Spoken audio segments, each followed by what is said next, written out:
آپ دیکھ رہے ہیں مسائل کا حل چینل۔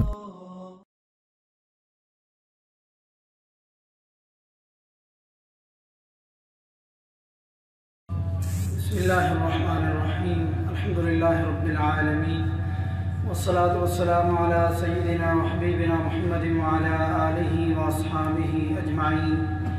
تمام قسم کی تعریفیں اس اللہ وحدہ لا شریک لہ کی ذات کے لیے خاص ہیں جو تمام جہانوں کا پالنے والا ہے۔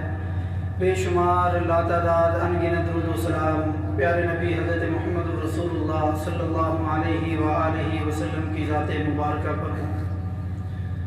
آج ہم جس موضوع پر بات کرنا چاہ رہے ہیں وہ ہے مسح کرنا، موزوں پر مسح کرنا، جرابوں پر مسح کرنا، جوتوں پر مسح کرنا، پگڑی پر مسح کرنا، پلستر اور پٹی پر مسح کرنا اور سر کا مسح کرنا۔ خف جو ہے جس کی تثنیہ یعنی دو خف کہتے ہیں، خفین، جو چیز چمڑے کی پاؤں پر پہنی جاتی ہے، وما یقوم مقامہما، اور اس سے ملتی جلتی جو بھی چیز سردی سے بچنے کے لیے پاؤں میں پہنی جائے، جیسے جرابیں ہیں، موزے ہیں، جوتے ہیں۔ اس کا حکم اللہ رب العزت کی طرف سے ہمارے لیے آسانی اور مسح کرنے کی وجہ سے پاؤں کو نہ دھونا، اور نبی صلی اللہ علیہ وآلہ وسلم نے اس کو عملی طور پر کر کے دکھایا۔ اور بدعات سے بچنا، جیسا کہ بعض لوگ اس طریقے کو چھوڑ چکے ہیں اور مسح کرنا صحیح نہیں سمجھتے، اور وہ کہتے ہیں کیونکہ قرآن کی آیت آ گئی جو وضو والی آیت ہے، اس کے آنے کی وجہ سے مسح کا حکم ختم ہو گیا۔ جبکہ حضرت جریر بن عبداللہ رضی اللہ تعالیٰ عنہ یہ صحابی فرماتے ہیں، رأیت رسول اللہ صلی اللہ علیہ وسلم بال ثم یتوضأ ومسح علی خفیہ، کہ میں نے پیارے نبی صلی اللہ علیہ وسلم کو دیکھا کہ آپ نے پیشاب کیا، پھر آپ نے وضو کیا اور آپ نے اپنے دونوں موزوں پر مسح کیا۔ یہ بخاری اور مسلم شریف کی حدیث ہے۔ تو کیا قرآن پاک کی آیت آنے کی وجہ سے یہ مسح کرنا منسوخ ہو چکا ہے؟ نہیں۔ کیوں؟ وجہ کیا ہے؟ وجہ یہ ہے کہ حضرت جریر بن عبداللہ جو اس حدیث کو روایت کرنے والے ہیں، وہ مسلمان کب ہوئے؟ جب سورہ مائدہ نازل ہو چکی تھی، اس کے بعد مسلمان ہوئے، اور وضو والی آیت نازل ہونے کے بعد ان کا اسلام لانا ہے، اور وہ مسلمان ہونے کے بعد ہی تو یہ حدیث بیان کر رہے ہیں کہ میں نے نبی صلی اللہ علیہ وسلم کو دیکھا کہ آپ نے پیشاب کیا، پھر آپ نے وضو کیا اور آپ نے اپنے موزوں پر مسح کیا۔ تو یہ مسح دین میں آسانی ہے، یہ منسوخ نہیں ہوا۔ جو لوگ اس کو منسوخ کہتے ہیں وہ دین کے اندر نیا کام کر رہے ہیں جو پیارے نبی صلی اللہ علیہ وسلم اور قرآن اور حدیث سے نہیں ملتا۔ اور یہ سلف صالحین علماء امت کا سفر میں بھی اور حضر میں بھی، یعنی بندہ مسافر ہو یا مقیم ہو، ضرورت کے ساتھ اور بغیر ضرورت کے مسح کرنے پر اتفاق ہے۔ اور اسی طریقے سے جرابوں پر بھی مسح کر سکتے ہیں، جس طرح موزوں پر مسح کر سکتے ہیں، اس طریقے سے جرابوں پر بھی مسح کر سکتے ہیں، کیونکہ پیارے نبی صلی اللہ علیہ وسلم سے اور صحابہ کرام سے یہ احادیث مروی ہیں کہ روئی وغیرہ کی جرابوں پر بھی مسح کیا گیا۔ اس میں وجہ اور علت اور سبب کیا ہے؟ موزے اور جرابوں میں علت مشترک ہے، اور وہ وجہ سبب کیا ہے؟ اس مسلمان کے پاؤں کو سردی سے بچانا، اور جس کی آج بھی زیادہ ضرورت ہے، آج بھی ضرورت ہے، اور آج موزے سے زیادہ جو چیز استعمال ہوتی ہے لوگوں کے ہاں، جو آسانی ہے وہ جراب کی ہے، لیکن آج جرابوں پر مسح کرنے کو لوگ غلط کہتے ہیں اپنے مسلک کی بنیاد پر، لیکن وہ نبی صلی اللہ علیہ وسلم کی ان احادیث کو چھوڑ دیتے ہیں۔ لیکن یہ بات یاد رہے کہ جرابوں پر مسح بالکل باریک جرابیں ہیں، ان پر بھی علماء کی ایک جماعت اجازت دیتی ہے، لیکن یہ زیادہ صحیح بات نہیں ہے کہ جرابوں کے اندر انسان کے پاؤں کی جلد نظر آئے پھر اس پر اس کو مسح نہیں کرنا چاہیے، اس سے کچھ موٹی جراب ہو، کیونکہ جراب کا مقصد ہے انسانی پاؤں کو سردی سے بچانا، تو سردی سے بچا رہی ہو تو پھر انشاءاللہ اس پر مسح کر سکتا ہے۔ پیارے نبی صلی اللہ علیہ وسلم کی یہ حدیث کہ آپ نے فرمایا فَأَمَرَهُمْ، آپ نے حکم دیا أَن يَمْسَحُوا عَلَى الْعَصَائِبِ یعنی العمائم کہ تم اپنے اماموں پر مسح کرو، وَالتَّسَاخِينَ یعنی الخفاف اور اپنے خفاف پر مسح کرو۔ التساخین کے بارے میں ابن الاثیر النہایہ فی غریب الحدیث میں کہتے ہیں کہ، اور ابن جو ارسلان ہے وہ بھی فرماتی ہیں التساخین اس چیز کو کہتے ہیں جو بھی چیز اس پاؤں کو سردی سے بچائے، یہ ہر اس چیز کے لیے یہ التساخین بولا جاتا ہے جو سردی سے پاؤں کو بچائے۔ تو اس میں موزے بھی ہیں، اس میں جرابے بھی ہیں، اس میں جوتے بھی ہیں، اور آنے والے وقت میں اور بھی کوئی چیز ہو سکتی ہے جو انسانی پاؤں کو سردی سے بچائے، جو وقت کے گزرنے کے ساتھ اور کوئی نئی چیز بھی آ سکتی۔ تو جو بھی چیز انسانی پاؤں کو سردی سے بچانے کا کام دے تو اس پر آپ مسح کر سکتے ہیں۔ مسح کرنے کی جو شرائط ہیں وہ یہ ہیں کہ پہلی شرط یہ کہ وضو کر کے پاکی کی حالت میں آپ نے وہ جرابیں یا موزے پہنے۔ دوسری شرط یہ ہے کہ اتنا پاؤں موزے اور جرابوں کے ساتھ ڈھک جائے جتنا دھونا ضروری ہوتا ہے، یعنی ٹخنے کی ہڈی سے معمولی سا اوپر تک آپ نے دھونا ضروری ہے، جبکہ بہتر ہے کہ آپ آدھی پنڈلی تک دھو سکتے ہیں، لیکن جو واجب ہے وہ ٹخنے کی ہڈی سے معمولی سا اوپر تک آپ نے دھونا ہے۔ تو اتنی جگہ تک آپ کا موزہ پہنچ جائے، جرابے پہنچ جائیں تو پھر آپ اس پر مسح کر سکتے ہیں، لیکن اگر یہ ٹخنے ننگا ہو تو پھر ایسی جرابوں پر آپ مسح نہیں کر سکتے۔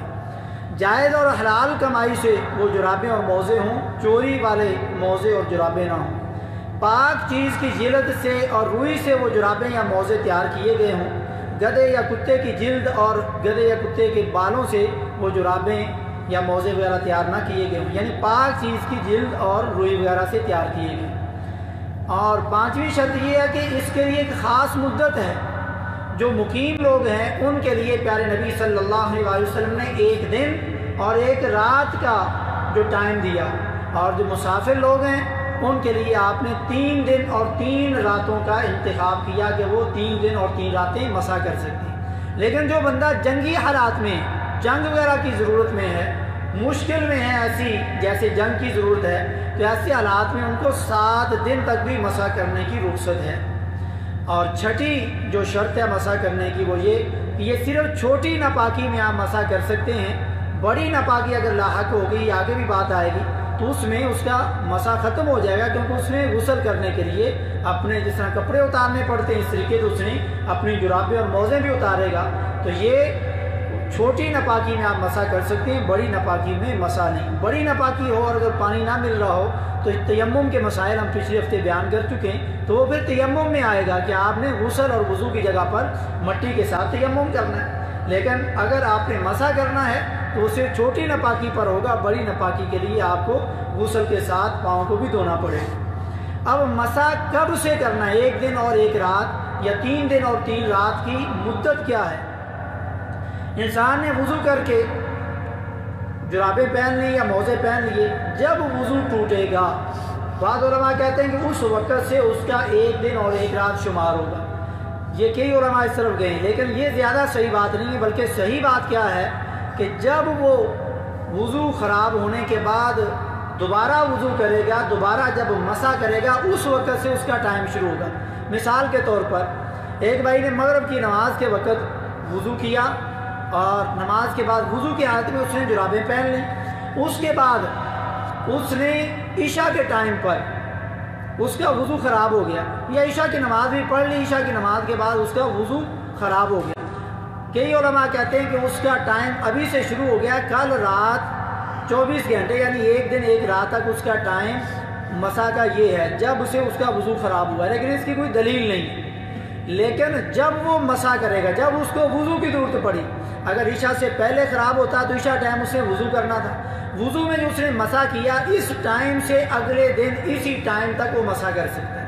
لیکن اگر عشاء کے بعد اس کا وضو خراب ہوا اور وہ رات کو سو گیا، اس نے وضو نہیں کیا، سونے سے پہلے وضو کرنا مستحب ہے، جیسا کہ ہم نے وضو کے طریقے میں ذکر کیا تھا، سونے سے پہلے وضو کرنا چاہیے، لیکن وہ بندہ وضو نہیں کرتا، وہ فجر کے ٹائم وضو کرتا ہے، تو فجر کے ٹائم جب وضو کیا، جب وہ مسح کرے گا، اس کا 1 دن اور 1 رات فجر کے ٹائم سے شروع ہوگا۔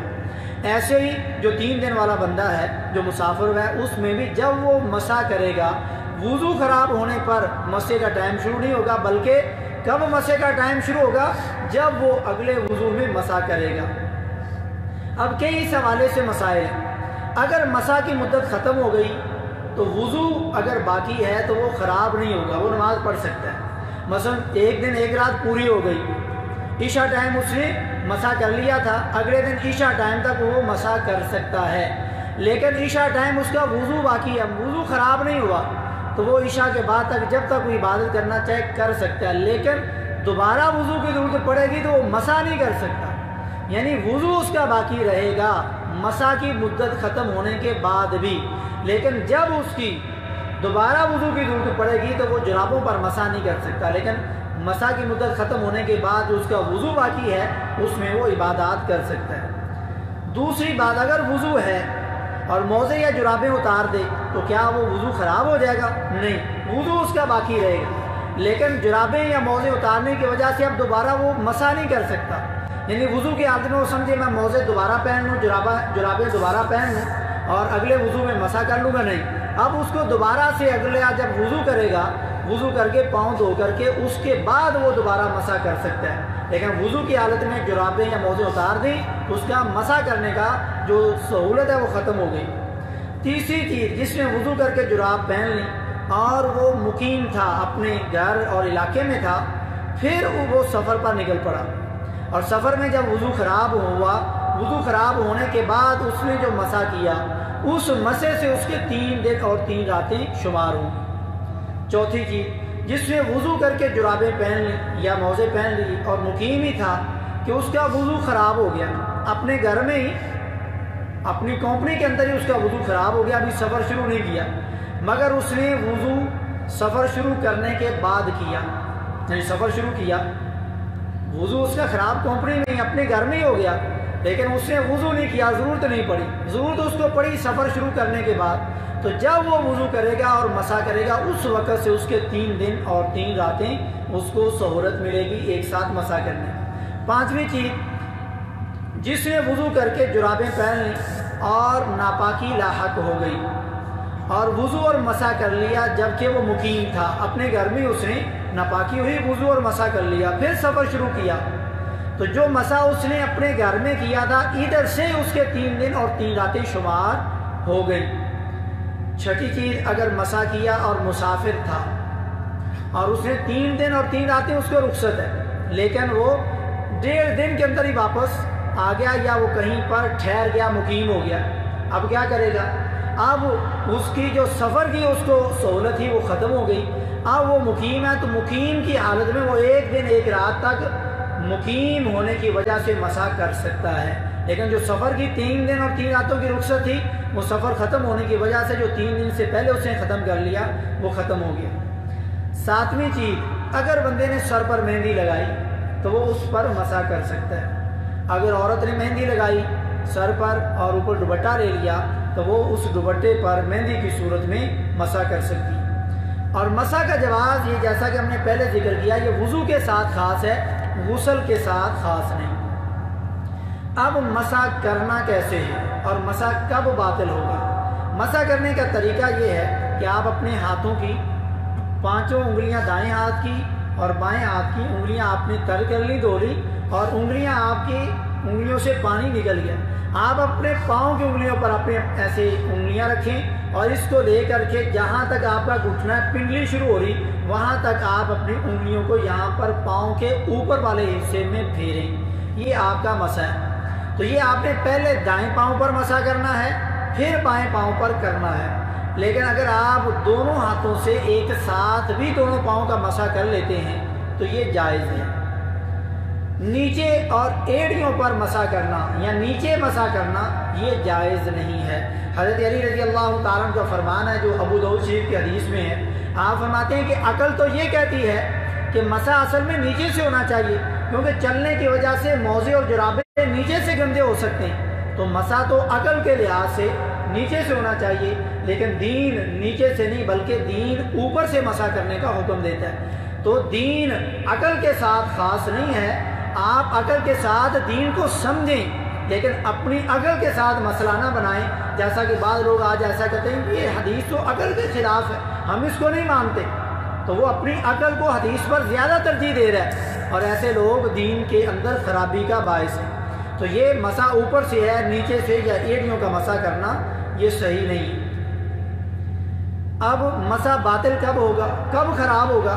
جب بندے کو جنابت کی حالت ہوگی، بڑی ناپاکی لاحق ہوگی، اس کو غسل کرنا پڑا احتلام کی صورت میں، یا میاں بیوی کا آپس میں ہم بستری کرنے کی وجہ سے اس کا مسح باطل ہو گیا، کیونکہ اس نے ابھی غسل کرنا ہے اور غسل کی وجہ سے اس کو جرابیں وغیرہ اتارنی پڑیں.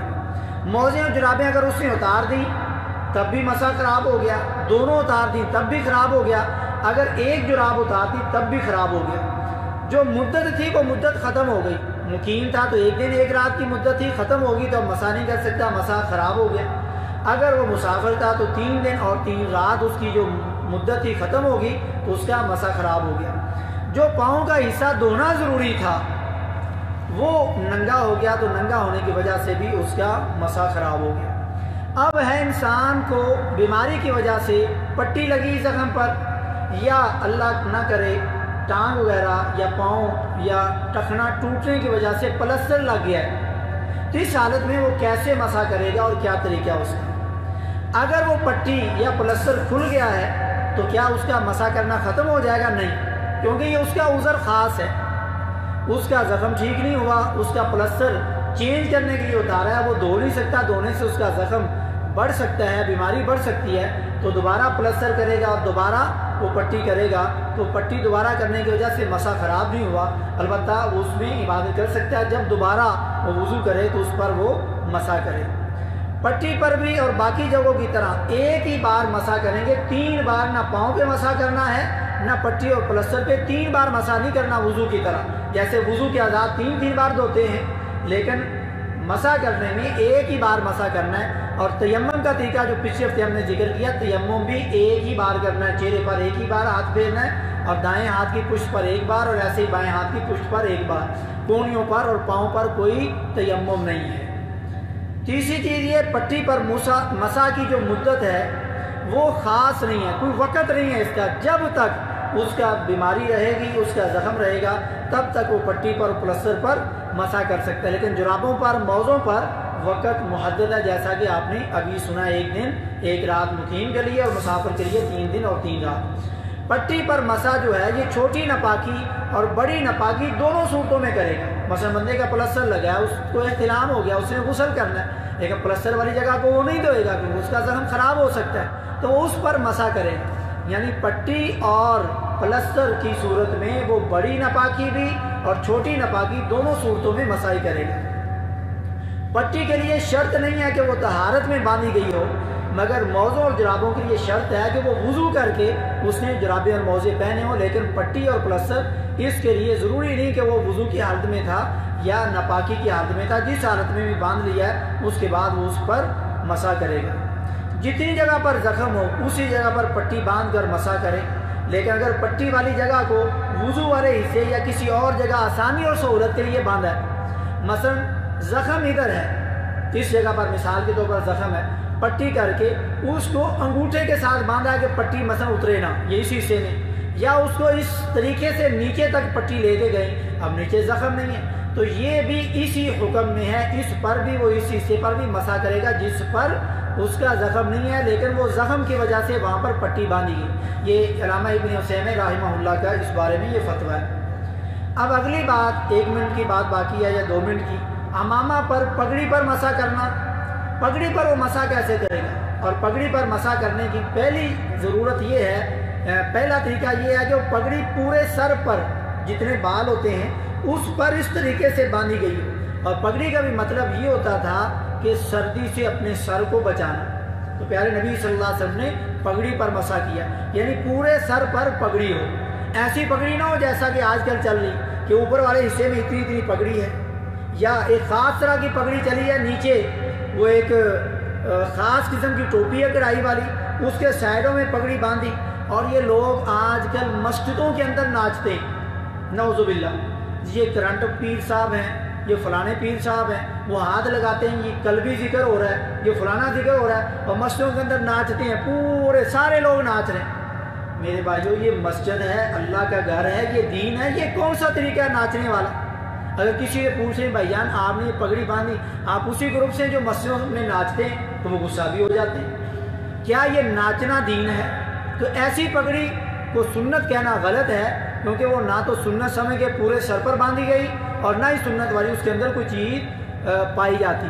تو آپ جس طرح سر کا مسح کرتے ہیں، ایسے ہی پیشانی پر ہاتھ رکھ کر کے اپنی پگڑی کے پیچھے نیچے تک لے کے جائیں، اور اسی طریقے سے پگڑی کے اوپر سے اپنا ہاتھ آگے تک لائیں جہاں سے آپ نے مسح شروع کیا ہے۔ یہ پگڑی پر مسح کرنے کا طریقہ، اور پیارے نبی صلی اللہ علیہ وسلم نے پگڑی پر مسح کیا، سر سے لے کر کے پیچھے بالوں کے اینڈ تک آپ نے مسح کرنا ہے۔ پگڑی پر جو مدت کا تعین وہ نہیں ہے، لیکن یہ بھی موزے اور جرابوں کی طرح مقیم ایک دن ایک رات ایک بار پگڑی میں مسح کر لے، اور مسافر 3 دن 3 رات۔ لیکن اگر پگڑی اس نے اتار دی سونے کے لیے یا کسی اور وجہ سے، تو پھر سونے پر اتارنے کی وجہ سے اگلے وضو پر اس کو یعنی مسح کرنا پڑے گا، پھر کر سکتے ہیں۔ اس کے لیے مدت کا کوئی تعین نہیں۔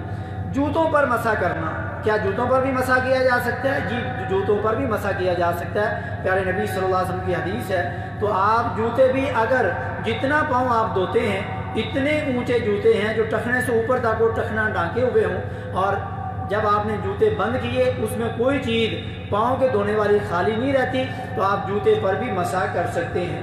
اور جب آپ جوتا اتاریں گے مسح ختم ہو گیا، یعنی جوتے کے اندر نماز بھی پڑھ سکتے ہیں، لیکن اس میں وجہ یہ ہے کہ جوتے کے نیچے گندگی پخانہ وغیرہ نہ پھنسا ہوا ہو۔ اگر وہ پھنسا ہوا ہے تو پھر جوتے میں نماز نہیں پڑھ سکتے۔ جیسا کہ ایک جگہ آپ نماز کروا رہے تھے، صحابہ بھی آپ کے ساتھ جنگ کی حالت میں غالباً یہ واقعہ، تو آپ نماز کی جوتے کی حالت میں پڑھا رہے ہیں، صحابہ بھی جوتے کی حالت میں۔ تو نماز کے اندر جبریل امین علیہ السلام آئے اور حکم دیا کہ آپ کے جوتے کے نیچے گندگی پھنسی ہوئی ہے، آپ اپنا جوتا اتار دیں۔ اب صحابہ نے نماز کی حالت میں پیارے نبی صلی اللہ علیہ وسلم کو دیکھا، تو آپ نے جوتا اتارا تو صحابہ نے بھی جوتا اتار دیا۔ نماز کے بعد جب آپ نے دیکھا کہ صحابہ نے بھی جوتے اتارے ہوئے، آپ نے پوچھا میرے صحابہ آپ بھی جوتا کیوں اتارا ہے؟ تو صحابہ فرمانے لگے اللہ کے نبی صلی اللہ علیہ وسلم ہمیں تو نہیں پتا، ہم تو آپ کی اتباع کرنے والے ہیں، یعنی جو آپ نے کیا وہ کر گزرتے ہیں، پھر ہیلے بہانے آج کے مسلمان کی طرح نہیں ڈھونڈتے۔ آپ نے فرمایا میرے صحابہ میرے جوتے میں تو نیچے گندگی لگی تھی، جبریل نے آ کر کے بتایا۔ اب وہ بھائی جو نبی کو علم الغیب عالم الغیب سمجھتے ہیں، آپ کو تو نہیں پتا میرے جوتے کے نیچے گندگی، لیکن جبریل نے آ کے بتایا۔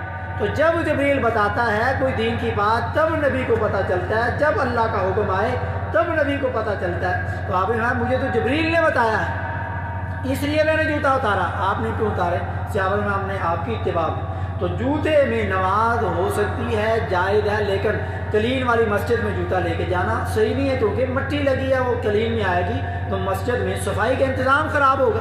لیکن جوتا اگر پاک ہے نیچے سے دھو کے لے آئیں تو آپ طواف بھی کر سکتے ہیں، کیونکہ وہاں بھی مٹی نہیں لے جانی چاہیے، صفائی والا ہی جگہ ہے۔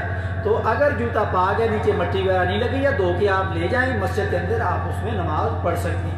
آخری بات سر کا مسح کرنا، یہ وضو کے طریقے میں بھی آیا تھا کیونکہ آج مسح کی بات ہے۔ سر کا مسح کرنے میں ہمارے 90 سے 95% لوگوں کی غلطی ہے، یا تو وہ چوتھائی سر کا مسح پتہ نہیں کن لوگوں نے نکال دیا کہ چوتھائی سر کا مسح کر لیں کافی۔ اللہ کے نبی صلی اللہ علیہ وسلم نے یہ تو طریقہ نہیں بتایا، پورے سر کا مسح ہے۔ اور مسح بھی کیسے عام لوگ کرتے ہیں، ایسے ہاتھ پھر اور چلے گئے، نہیں، پورے سر کا مسح۔ آپ اپنے ہاتھ دھو لیے، اپنے ہاتھوں کی انگلیوں کو اکٹھا کیا اور اپنے سر کے بالوں سے لے کر کے اپنے ہاتھ کو پیچھے تک لے کے جائیں، دونوں ہاتھوں کو، اور بالوں کے ساتھ ٹچ ہوتے ہوئے جائیں، اور جہاں بال ختم ہوئے وہاں پر آپ نے اس کو ختم کیا، اور مسح ختم نہیں ہوا۔ اب ان ہاتھوں کو آپ نے دوبارہ واپس لانا ہے جہاں سے آپ نے مسح شروع کیا تھا۔ اب کان میں انگلیاں لے جائیں، سراغ میں لے جائیں، جیسے جیسے راستہ بنا ہے ویسے ویسے آپ اپنی انگلی نکالتے جائیں، اور جب یہاں پہنچیں یہاں اس انگلی اور کان کے پیچھے اپنا انگوٹھا رکھ کر کے اس کے پیچھے آپ مسح کریں۔ اور گردن کا مسح کرنا یہ حدیث کے اندر نہیں، پیارے نبی صلی اللہ علیہ وسلم نے گردن کا مسح نہیں کیا۔ گردن کا مسح کرنا یہ خلاف سنت ہے، بدعت ہے، دین کے اندر نئی چیز ہے۔